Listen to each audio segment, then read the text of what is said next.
To go confess my feelings to my best friend.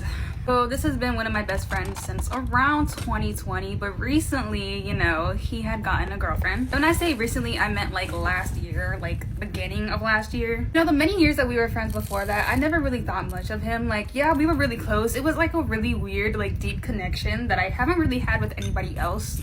But I don't know, I didn't think much of it until he got his girlfriend. I think that seeing him be with somebody else intimately just kind of made me realize, like, damn, like, maybe I like this motherfucker just a little bit. So him and his girlfriend had broken up about a month ago, but while they were together, I did kind of distance myself from him a little bit, like, mainly out of respect for the fact that, like, you know, he has a girlfriend and, like, I'm over here crushing on him, like, I'm not gonna do that, you know what I mean? And then also just for my own mental health, because, like, being around that just, like, fucked me up.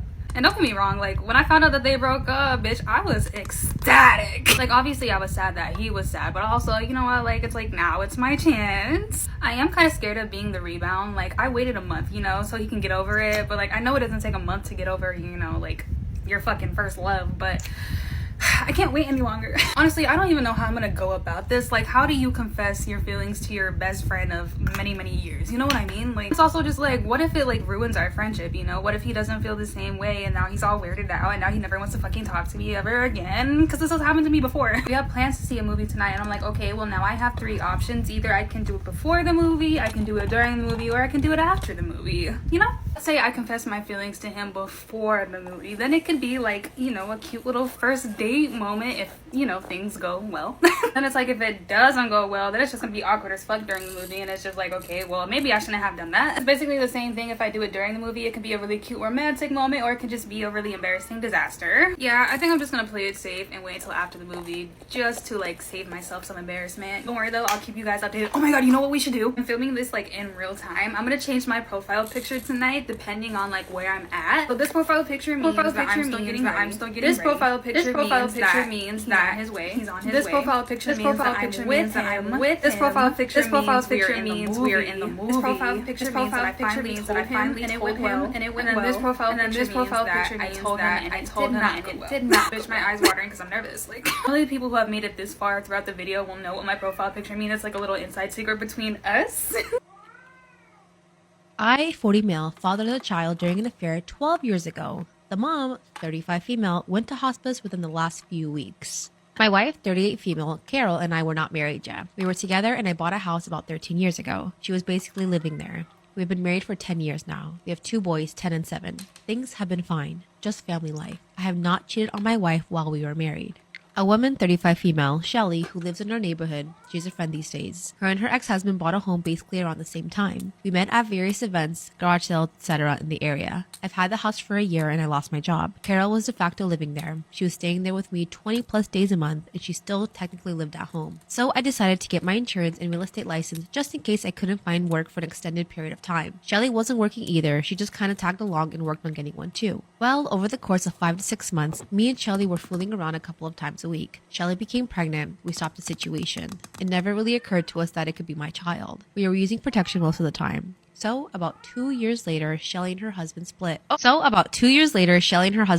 He skips town and basically has had no contact. He came by during the holidays a few years back for a couple of days. I understand he has no relationship with their son. He doesn't pay child support. Shelly, Carol, and I are still friends. We haven't revisited the relationship at all. I honestly forgot it ever happened. Shelly ended up using her insurance license and real estate license. She makes ends meet. I didn't need it. I found a job working local school district teaching and coaching some after-school sports. Carol is a veterinary assistant. Shelly was diagnosed with an aggressive form of ovarian cancer about 2 years ago. She fought, but finally decided to go into hospice. Her son, basically, is like a cousin to our boys. They aren't friends, but he plays on the same teams with them. He has been on family vacations. When Shelly goes out of town or has to work late, he stays at our house. Well, upon her choosing hospice, she decided to give guardianship to me and my wife, so that way we can handle his affairs while they track down the ex-husband. There has been an ongoing joke that we have 3 kids over the years, which has always been funny. But I noticed the kid is pigeon-toed. Like me, it has very distinct, very large front teeth that run in my family. My wife was surprised she gave us guardianship,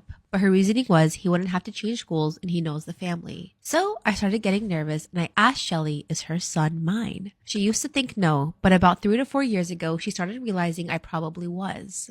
So we started discussing what's going to happen. Shelly said she had no interest of knowing who the father is or telling anyone about our relationships at this point. My marriage is okay. I don't want a divorce. but I'm basically backed into a corner. Shelly has her house and a life insurance policy. She wants the proceeds of a sale to fund his college education and the insurance policy to help him buy a house. It's about $500,000 to $750,000 between the two. Depends on some filing estate matters, however. So I get a paternity test on Shelly's son. It came back that he is mine. We have about $10,000 to $14,000 saved for our kids' college education. I am 100% sure this will end my marriage, and my newfound son would suffer financially. I view it as I have two options. Divorce my wife, I take care of my son, and co-parent with my two other children. Stay with my wife, say nothing, view this as a windfall to my family, use it to fund the other siblings' education, and give our family some much-needed financial cushion. Would I be the asshole keeping this child secret from my wife and continue living with our children? Or tell her the truth and go live my life with my newfound son?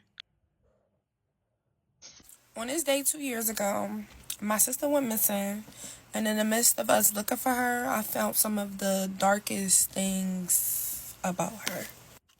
February 5th is my sister's birthday, today, and it was her 21st birthday when this happened. Today she turned 23, I believe, and when I went to go take her out to dinner, get her hair done, just have a good birthday for her 21st birthday as a big sister should, right? On this day, my sister wasn't answering her phone. She wasn't talking to nobody. She just was like in one of those zones where it's I'm dead to the world type shit.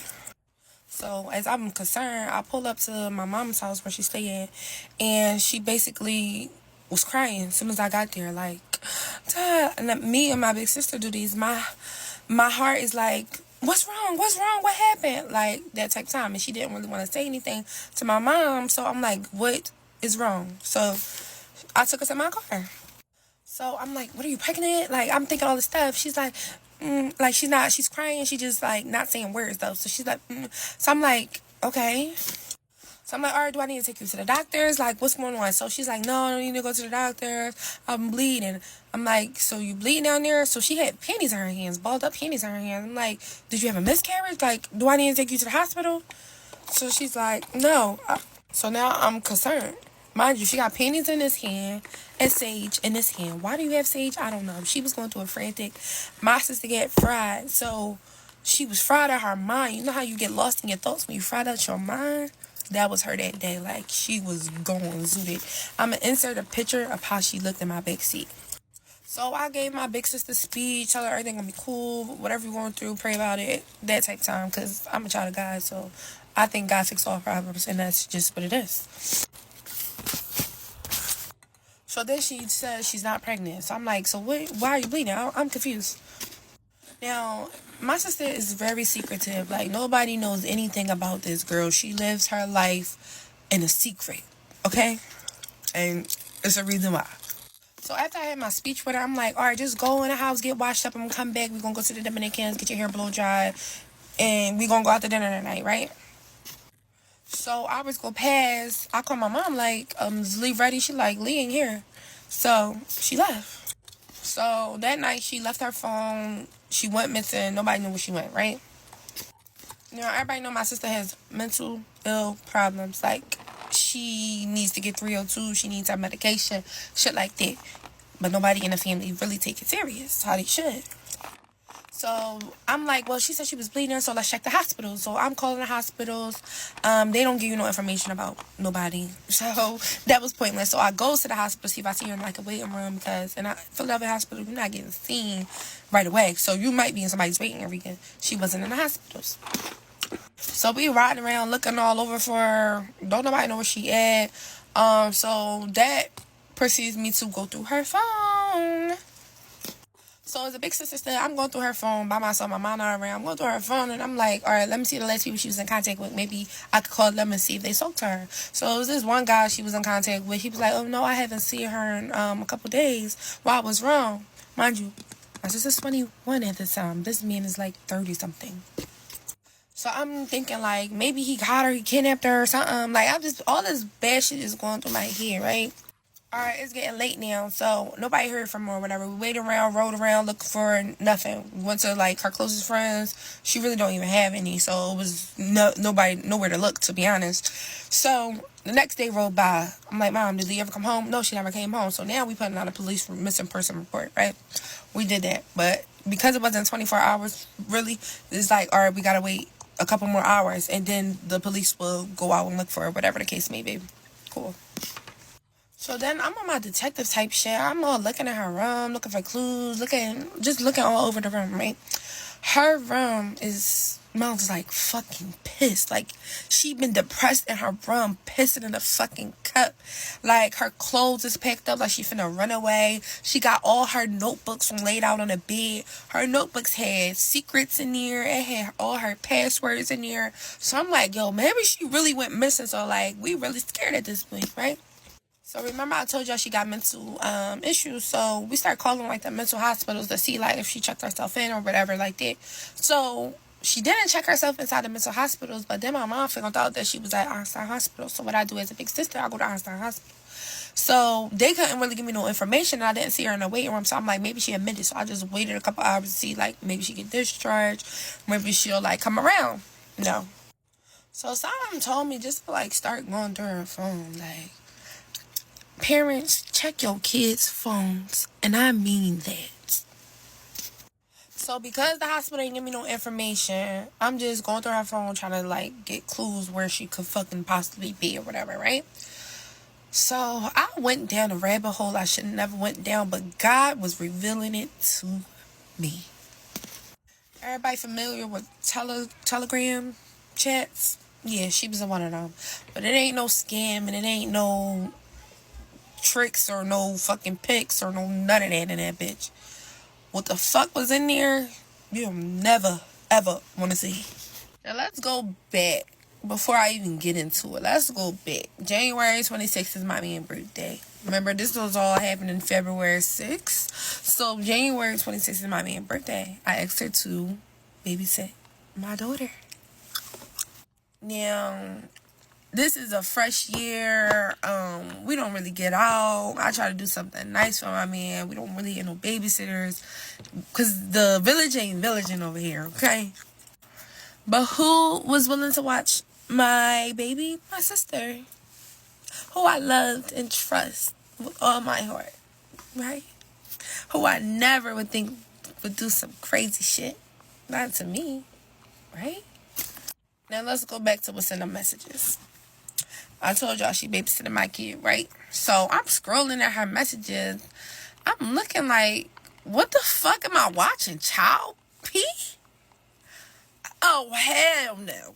But my curiosity got the best of me, and I'm just scrolling and scrolling and scrolling. I should have stopped. But something just like, she's replying. Keep scrolling to see what this bitch is talking about.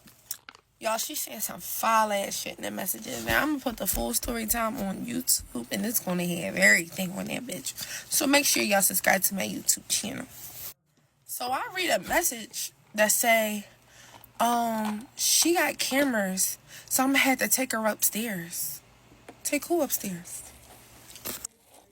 So that just makes me go look.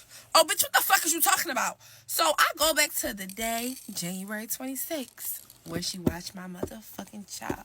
She's like, yeah, I'm gonna take her upstairs or in the bathroom. I'm gonna do her dirty. I'm gonna send her to you. I got a niece and a nephew. We gonna make them do it while we do it with each other, and then we gonna switch them out and all this stuff.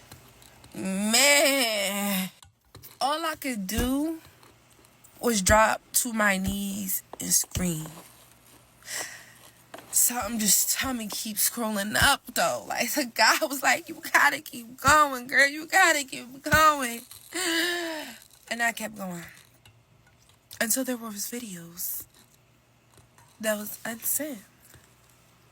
Like she sent videos and he's like, oh my God, do something. Like it's I don't even remember everything that he said. But it just got me down on my knees crying. Like I literally was crying. Like, I was stuck. All I could do was just scream. Literally. First thing I do, my man is concerned. What's going on? What's going on? I tell him what's up. He called 911 immediately. That's the right thing to do. Call 911. If you don't understand what I'm saying, call 911. I don't care who it is. Now, I live in Philadelphia, so 911, they ain't coming right away. We waited hours and hours. I called my mom. Your daughter's a fucking pedophile! Now, me and my mom, we ain't on the best of terms. I ain't talked to my mom in years. I don't speak to her, none of that. But my mama came to my house in less than 5 minutes. By the time my mom got there, I just handed her the phone. I didn't have no words. Like, I was, like, zoned out. Like, I was so stuck. They're like, Todd. I could just... All I did was just, like, sit there like this. My mom's hugging me. I didn't feel a hug from my mom in so long. She's just like, I'm so sorry. And I'm just stuck, y'all. Like, I'm just zoned out. Like... Everything, it's so much shit going through my head. Like, I couldn't even hear people. Like, I stopped. It's at a point where I silenced everything around me. So we waited for the fucking cops to come. Mind you, this happened at like 5 o'clock. The cops ain't come till like 9 o'clock. But right before they came, I was just done being in my thoughts. I grabbed put it on my motherfucking side, got in my car, put that joint on my chair, and I was just about to drive to my mama's house. I just was going off her. Can't say it. But that's what was going through my head. But soon as I turned out of my garage, guess who pulls out? The motherfucking cops. Oh, the Lord was the cops that day, because they saved me and they saved her. I'm telling you, me and my big dad, I got 2 phones at this time, so I'm showing them all the stuff that I screen recorded off her phone. I mean, that I'm videotaped off of the phone that she had. I just was like, I couldn't explain what the fuck she done. I just had to show them for myself. Like, this is what she did. They're like, come down. We take this very serious. Come down to the police station. So I had to go down to DHS. And I'm telling you, they had me sitting there for hours. I'm like, are y'all going to get her? She's going to get away. She's a runaway. She's going to get away. Are you going to go get her or what? Because if it was up to me, she wasn't making it back. They're like, yeah, we just got to get some evidence. We just got to get a little bit more before we just pick her up and grab her. Now, so they asked me all these questions. Somebody showed them the phone. They got to leak the messages because Telegram chat is not something that you could just, that cops can just pull messages from. They got to have warrants and all this type stuff. So this was a long case. Like, so I waited there hours. I'm sleepy. I'm zoned out my mind, y'all. I'm telling y'all, my mind's not there. So they just got me sitting in this fucking cold ass fucking DHS office, and I'm just zoned out. Like, I don't know what the fuck to do at this point. Like, I want revenge. That's like, my heart is boiling because I want revenge, but I'm zoned out because how could somebody that I trusted and loved, that I was literally about to take out the day before to celebrate their 21st birthday, do this to me and mine? How could you? I felt betrayed. I felt like I was in a movie or some shit, y'all. So the cops finally realized where the fuck she was at. She checked herself into a mental facility where the fuck she belonged. Because, bitch, you out your motherfucking rabbit ass minds to do something to mine. But they couldn't arrest her just yet, so they said. They had to wait until the warrant. They had to wait till all this. So she's just inside of a mental facility. The cops don't want us to tell her that we know what she did because they don't want her to try to run away from the facility and stuff like that. So she just in there thinking like she get 302. She's like calling family members saying that she need this and she need this from the house, and family already know, bitch, you fucked up. So nobody's really like catering to her needs. Like, no, bitch, you dead to the family at this point, right? TikTok, she SA'd my daughter, my 1-year-old daughter. So eventually they scoop her up and they take her downtown because that's where the feds is at. They take her downtown. She's just sitting there. So one day I get a call like, I'm sorry for what I done. This is blatant. I'm sorry for what I done. No crying, no tears, no, like she didn't have no feelings about it. Like she wasn't really sorry. Like it's like, She ain't sorry. She's saying that because the social worker right there, but she ain't fucking sorry. That's how I realized she was very, very sick in the fucking head. Because how could you do such thing and then have the fucking ability to call my phone just to say your blank ass, I'm sorry? What the fuck I'm gonna do with I'm sorry? What's done is done. How are you sexually attracted to a 1-year-old? I don't understand. She was 20 years old at the time. Literally. So she sat for 2 years, and finally, the day I was coming back from my vacation, FBI texted me, yeah, your sister was sentenced 40 years in prison. And when she's going to get out when she's 60-something years old. And although I feel guilty because, like, damn, I really the one who got you 40 years, but you really got yourself 40 years. So I don't feel that bad about it because you're a sick individual and you're right where the fuck you belong. Because some people and their families, they let this go on for decades and decades. But some told me to start my chest, I'm the chosen one. And I'm breaking generational curses within the family. And that's one, period. Am I the astronaut for not allowing my ex and former best friend to take my kids out of state for a week to heal and recover after she was left unable to have children? I have 2 children under 12 with my ex. We divorced 5 years ago after I found out that he and my former best friend were having an affair. They both tried to apologize and asked for it not to ruin everything, but their actions have already ruined everything. I hate the 2 of them. I no longer care about how they're doing, but for my kids' sake, I remain civil. I have never badmouthed them to my kids. I've never told my kids what happened. I would never want my kids to be harmed more by their father's actions than they already were. And the divorce was tough for them, and they had a hard time coming to terms with the changes. They still need therapy for some adjustment issues that have remained. My former best friend hasn't helped it either by trying to continue as best friends despite her actions. It also didn't help that the kids went from their parents living together to their dad living with their mom's former friend. But again, my primary focus has been my children. I love my kids more than I hate those 2 repulsive individuals. I love my kids more than myself, which is why I worked so hard to be civil in front of my kids. Because the last thing I wanted was to make nice with them. But my kids love their dad, and that has never changed. My ex and this woman are now married, and they tried to have children together. In December, she has had her 10th miscarriage and had to be rushed to the hospital and into surgery, which left her unable to get pregnant again. I got a call from my ex telling me all of this and asking me to bring the children to the hospital to stay until she was ready to leave. It was my parenting time, so I told him I would not bring them to sit and wait. He was very unsettled and told me to bring the kids by and he'd get them to ask me to let them stay. I told him that wasn't happening. He made no more contact after that, and he didn't take the kids for his parenting time either or contact me about it. His mom reached out and she told me he refused to leave the hospital. He didn't see them until his parenting time came around again and she was released. There was a new tension in the air at that point. He was furious with me for keeping the kids from sitting vigil in the hospital with him. Now we have another dilemma that's become an issue. My ex booked a healing getaway for them and they want the kids to go along. It happens during my week and it's a school week.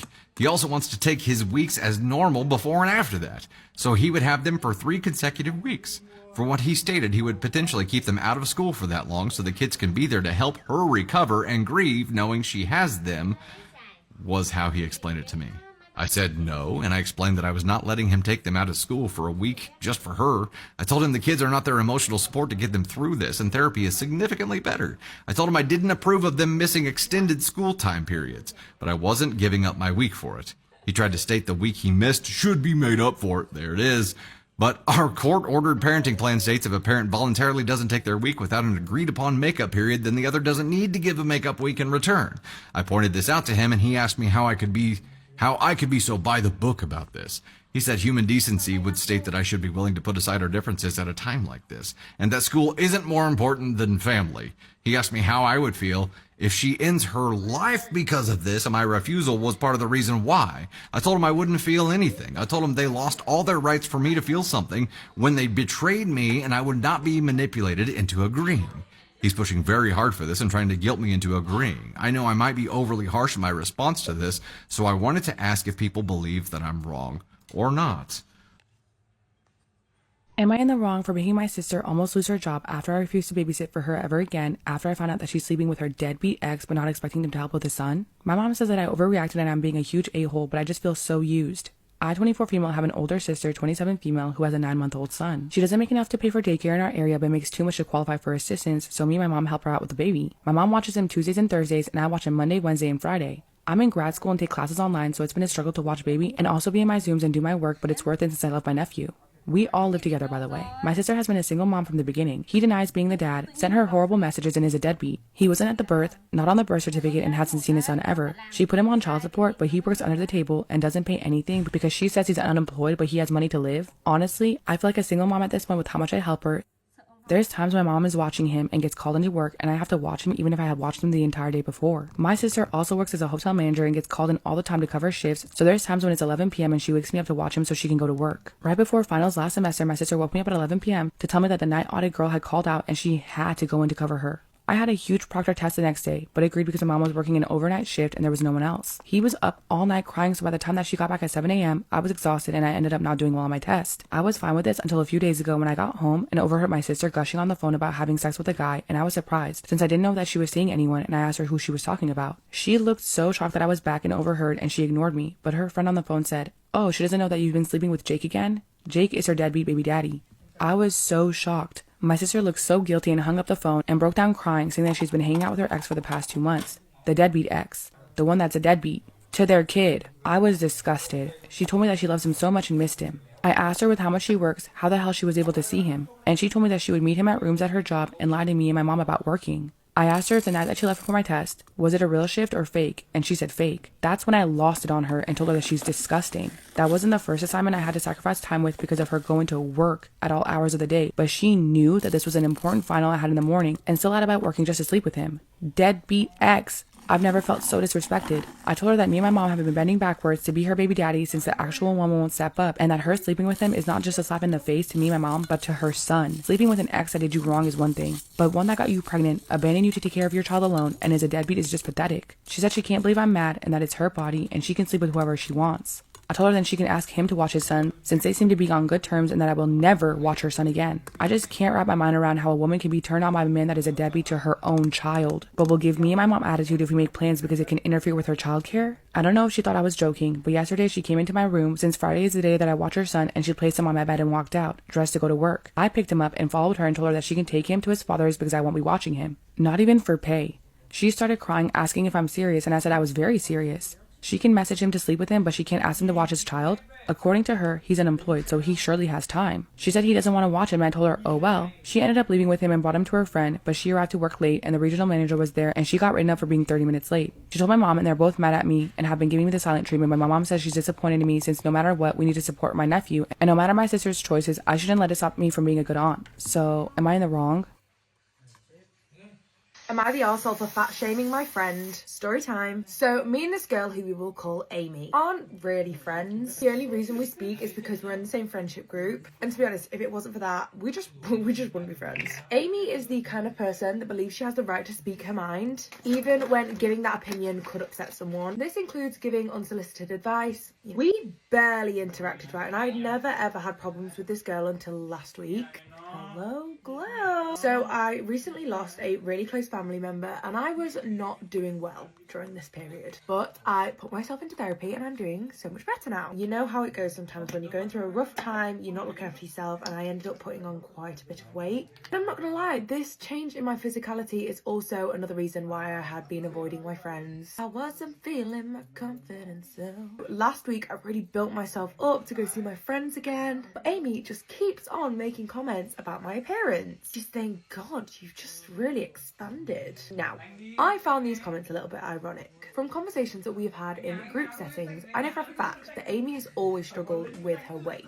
She always mentions that she knows that she is a bigger girl and has said herself that this is something that she really wants to work on and change. Amy keeps bringing me up. Like, God, you really mislead people. You're so much bigger in person. She's calling me a catfish from my online profiles. She literally handed me leaflets from gyms that she thinks I should sign up to. She's telling me that I need to wash my hair more often, that she's seen that Pilates can really help change your body composition. Which, do you know what, Amy? I was born with this body and Pilates might be able to help change it, but you were born a bitch and nothing can change that. So, first I'm ignoring her, but a lot of my friends are sticking up for me. They're telling her to stop digging and stop poking me. But apparently Amy had decided that my appearance was the most interesting thing we could be talking about that evening. She sat that whole evening just sipping on her wine. She brought Adele up, which, leave Adele out of this. She goes, remember when Adele was fat? Well, you look like Adele when she was fat. Which, God, what a nice compliment. Listen, I'm a strong person, but at this point it was going on for literal hours and I was starting to get really, really down. It was really affecting my mood. And I'm like, do you know what? Screw this. I'm going to stick up for myself. And that was when I stood up very slowly and very calmly. And I said, I've been taking medication that's been causing my weight gain. What's your excuse? Amy's face immediately went red. She got up and walked off into the other room. And she's not said a single thing about anyone else's appearance.